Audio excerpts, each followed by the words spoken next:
Mambo vipi? Ni mimi mtoko kweli, naitwa Alex Bon ndani ya Aba Media. Nashukuru sana kwa watu ambao wameanza kusubscribe kwenye channel yetu, na please kama bado hujasubscribe kwenye channel yetu, hebu subscribe. Unangoja nini sasa? Kuna vitu vizuri ambavyo unaweza kujifunza kupitia kwenye channel yetu, na kuna vitu vingi ambavyo unaweza kuvijua kwenye channel, kwa sababu channel yetu sisi tunadili na headlines, tunadili na habari kama hizi, tunapeana taarifa ndugu zangu. So, story ya leo ni swali ambalo limeulizwa na kuna mtu katutumia email ameulize, je, ni kweli unaweza kujiunga na Illuminati? So kama swali lilivyoulizwa, na sisi tunaweza tukalijibu namna hii. Ni kweli unaweza kujiunga na Illuminati, lakini swali ni kwa nini unataka kujiunga na Illuminati? So kabla tujafikia hayo yote, hebu nikupe historia fupi tu ya Illuminati. Illuminati kwa mara ya kwanza ilianzishwa tarehe 1 mwezi wa 5 1776. Kitambo sana ndio Illuminati ilianza kipindi hicho. Na Illuminati ilianza afu baadaye kanapigwa marufuku sana, ilipigwa vita sana na vyama vingine pamoja na serikali za kipindi hicho. Kwa hiyo Illuminati ikawa ni chama kimoja cha siri sana. Na mpaka sasa hivi Illuminati inaoperate vitu vyake siri. Kuna story ambayo inaendelea duniani kwamba Illuminati ndio na control dunia. Inawezekana ni kweli au inawezekana sio kweli, ni story ya siku nyingine. Kama nilivyokuambia, hebu subscribe kwenye channel, kuna vitu vingi ambavyo utajifunza. Alright? So, hebu tuangalie ni kweli ni Illuminati tu peke yake au ni kweli Illuminati ipo? Jibu ni kwamba ndio Illuminati ipo, na kuna vyama vingine vingi vya siri ambavyo vinaoperate duniani hapa. Kuna Freemason kama watu wanavyosikia, na kuna chama kingine kinaitwa Bonds, so watu wengi wanakifahamu, lakini chama kipo, na kuna vyama vingine vingi, kuna X, kuna KKK, kuna vyama kibao ambavyo vipo. So watu wengi wanatamani kujiunga na Illuminati kutokana na picha na video ambavyo wanaona mtandaoni, wasanii ambao wao wana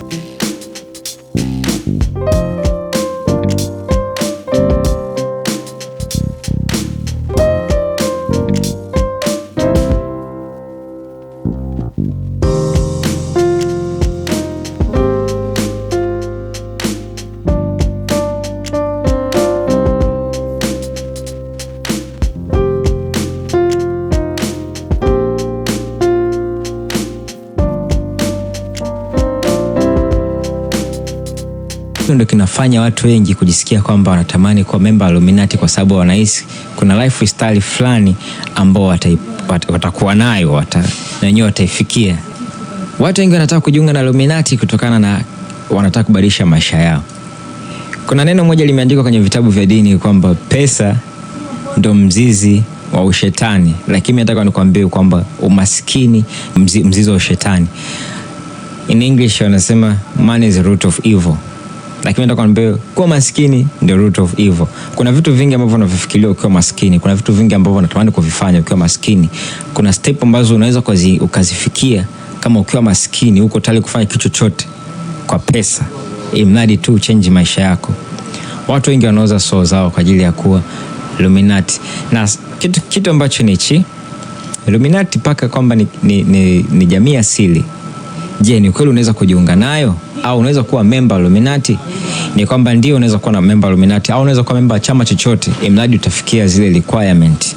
So, kujiunga na Illuminati, usione picha usione namba kwenye Facebook au taarifa kwenye Facebook au kwenye mtandao wote kwamba jiunge Illuminati, join Illuminati.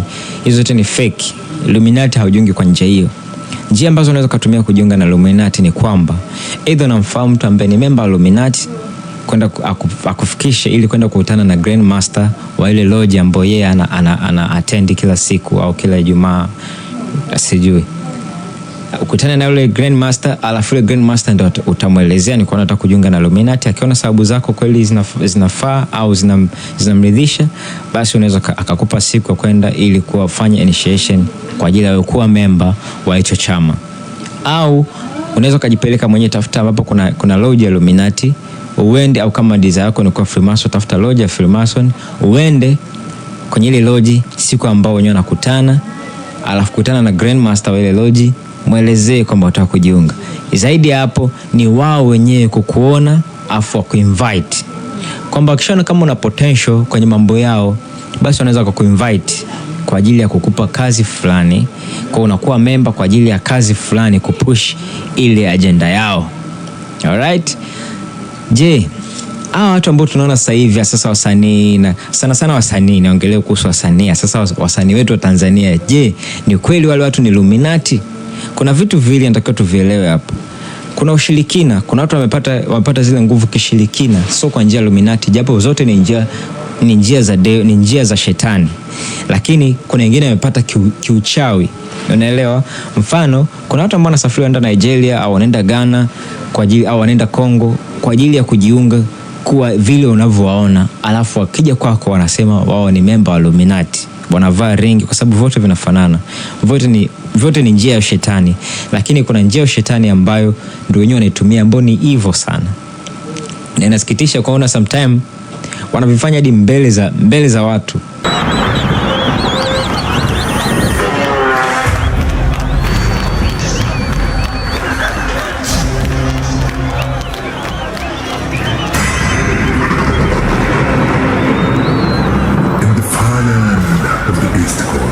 Shadows dance within seas that unfold, concealing the secrets of a forgotten past.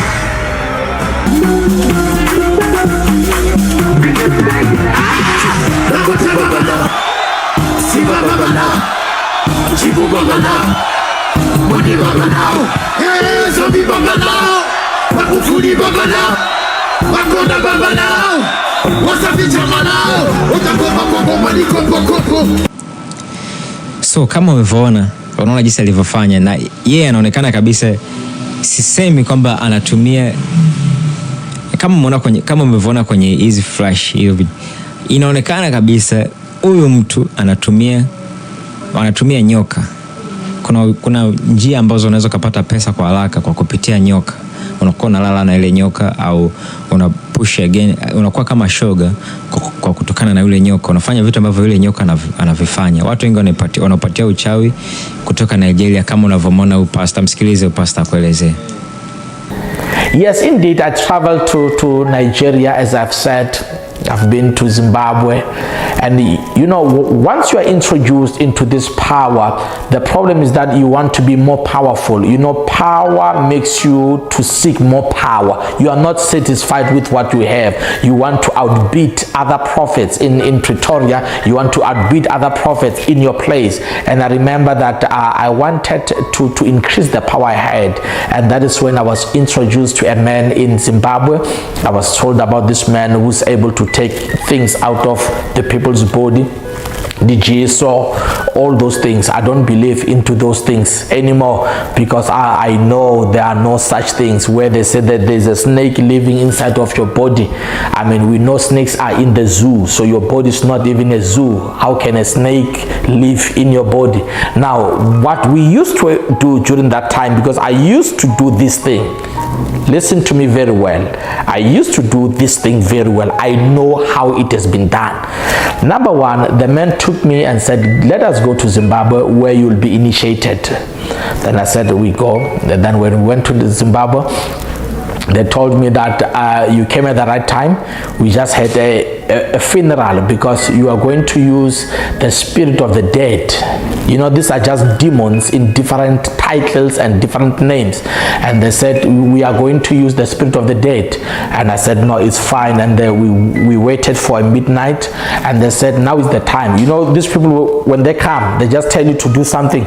And if you decide to stop in the middle of it, they tell you it's either you will be mad, it's either you will lose your sight, it's either something bad will happen. They came in the middle of the night and said, now is the time, let's go. And I stood and said, I'm going. And they said, take off your clothes. I said, what do you mean? Say, undress. And I had to undress. And they gave me a white cloth, and we went outside. It was very dark. And when we reached by the graveside, they said, take off your clothes. You have to be naked. I said, you mean I have to take everything? They said, yes. Then I took everything. I was naked. Now they said I have to lie down on the grave, naked as I was, and I had to lie down there.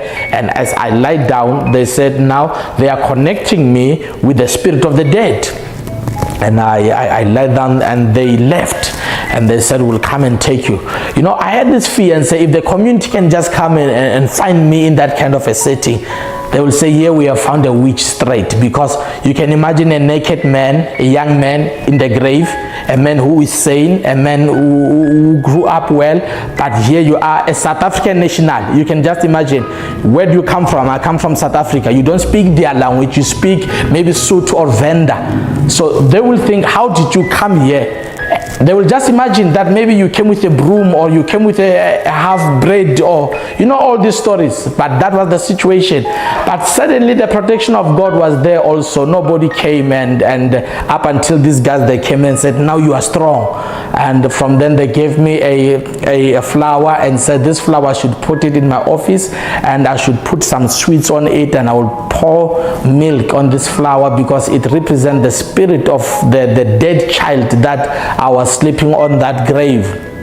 And sometimes I would, in my house where I stayed, I had a room where nobody could enter.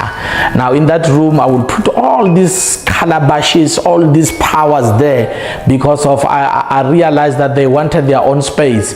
Now sometimes I could hear the sound of a child crying in the house. I mean, not my children, because they will be asleep, but I could hear the sound of a child crying, and I knew those were demonic forces coming from where I took those powers from. So that is what happened. And it did not end there. I also went to Mozambique. When I went to Mozambique, I was introduced there by another man as well, and they gave me these powers. You had to give them names, so I called them by fire, by force. These were the powers, that it's a male and a female. They told me that if you take only a male, the male will sleep with your wife. If you take a female will sleep with you. So you have to take them both. So, and you have to give them names. So because of I was using them for a church setup, I had to give them a name that is similar to church names. So I had to call them by fire, by force. Now they came, and when they came, I put them inside the office. And the night that they came, these powers, I remember I saw a vision of a short man who said that I must marry a second wife. They came in the dream and said that he is looking for a wife, a physical wife. So I have to marry another wife. So kama umevona kwenye video pia iliyopita, umeona jinsi ambavyo watu wanajiunga na hiyo issue. Kwa unajiunga, unafanya vile ambavyo inataka yule nyoka anavyotaka. Kwa na wewe ukija kwetu tunajifanya na wewe ni Illuminati. Kwa hiyo kuna njia tofauti. Illuminati ndio wana vitu vyao na kuna agenda zao ambazo wanakupa kwa ajili ya kuzipush, kama agenda ya ushoga. Unaona kama Lily Nax na wasanii kibao, unaona jinsi wanavyofanya. Ili ni kutokana wameuza nafsi yao kwa ajili ya umaarufu. Na je, ni kweli unataka kufanya hivyo kwa ajili ya umaarufu? Kitu ambacho naweza kukushauri tu, Illuminati unaweza kujiunga na unaweza kaishi maisha ambayo unaona wenyewe wanaishi kwenye mtandao, lakini hakuna hata mmoja ambaye anaishi maisha yale pale ana furaha. It's hard, like I say, get on tour, and it's hard because I'm ashamed. I feel ashamed that I would even have those thoughts, I'd feel that low or that depressed, but I so badly want to be Catherine Hudson that I don't even want to look like Katy Perry anymore sometimes. Okay. Maisha yao wanaishi ni maisha ya huzuni, wanatamani na wenyewe wawe kama hivyo, wanatamani wawe kama mwanzo kabla hajajiumba. Kwa sababu ni kitu ambacho nataka uniambie kwamba ni vyema wewe kuwa na pesa nyingi alafu huna nafsi yako inatumika, nafsi yako unajua kabisa. Mfano naweza nikakupa sign. Mfano kama wasanii wengi, hata msanii wetu Diamond na wasanii wengi tu, unaona wanapenda kuwa na wamevale ile chain ina msalaba. Ile ni kutokana kwa sababu anajua kabisa siku yake lini ya kufa. Wengine wanapiga tattoo ni kutokana anajua kabisa siku yake ni lini atafariki. Wengi wao wanajua ni lini watafariki, na ndio maana wanaweka tattoo za msalaba na vitu kama vile. Unaelewa? Nitakuelezea vitu vingi na kuhusu sign kwenye video inayofuata. Ila kwa leo, please subscribe, share hii video, saidia nafsi zingine zote huko mtandaoni, saidia nafsi zingine zilizobaki huko, saidia ndugu ambao unawapenda. Asante sana, mpaka siku nyingine. Kwaherini.